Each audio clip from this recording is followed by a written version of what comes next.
Hello welcome to Sakthi stitching studio. So எப்படி இருக்குது, பியூட்டிஃபுல்லான ஒரு பேட்ச் ஒர்க் வந்து பண்ணியிருக்கேன், ஆரி ஒர்க் காம்பினேஷன்ஸில் வந்து பண்ணியிருக்கேன். ஸோ ரொம்ப அழகாக இருக்குது. எதுக்கு இவ்வளோ ஃப்ளாஸ் வந்து போட்டிருக்கீங்க அப்படின்னு சொல்லி கேட்குறவங்களுக்கு இது என்ன பண்ண போகிறோன்னா, அழகாக இதை வந்துட்டு ஒரு 3D ஃப்ளாஸ் மாதிரி கட் பண்ணிவிட்டு அகைன் இதை வந்து ஒரு லாங் கவுனுக்கு ஃபுல்லாகவே வந்து பேட்ச் ஒர்க்காக வந்து டிசைன் பண்ண போகிறோம்.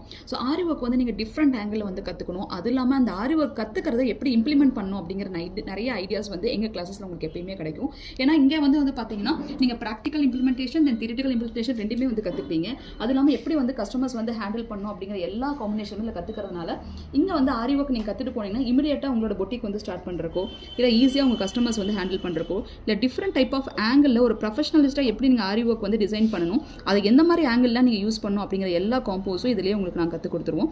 பிகாஸ் இது பாருங்களேன், இந்த ஆரி ஒர்க் நாங்கள் டிசைன் பண்ணிவிட்டு இது அழகாக பேட்சாக நம்ம அழகாக அதுக்கு எண்ட் ஆஃப் தி இதில் மடுக்கன் ஸ்டிச்சஸ் போட்டு அதை எப்படி நம்ம சால்டரிங் பண்ணணும், அதை எப்படி நம்ம வந்து லாங் கவுனில் டிசைன் பண்ணணுங்கிற எல்லா காம்பினேஷன்ஸுமே உங்களுக்கு இதில் வந்து டிசைன்ஸ் வரும். ஸோ அப்போ உங்களுக்கு ஈஸியாக இமீடியட்லாம் நீங்கள் என்ன பண்ணலாம்னா உங்கள் கஸ்டமர் ஹேண்டில் பண்ணுறதுக்கு ரொம்பவே ஈஸியாக இருக்கும். ஏன்னா பிகாஸ் கற்றுக்கிறது பிரச்சனை இல்லை, இம்ப்ளிமெண்டேஷன் இஸ் த மெயின் திங்காக இருக்கும். அதில் வந்து எங்கள் ப்ரூச்சர்ஸ் கிளாஸும் சரி, ஆரிவோ கிளாஸ்லையும் சரி, எங்கள் ஸ்டூடெண்ட்ஸ் வந்து அதை பெஸ்ட்டாக வந்து பண்ணிகிட்டே இருக்காங்க. ஸோ இதை நாங்கள் பேட்ச் வந்து பண்ணிவிட்டு எப்படி நம்ம லாங் கவுனில் டிசைன் பண்ணலாங்கிற வீடியோஸ் இப்போ நான் போஸ்ட் பண்ணுறேன்.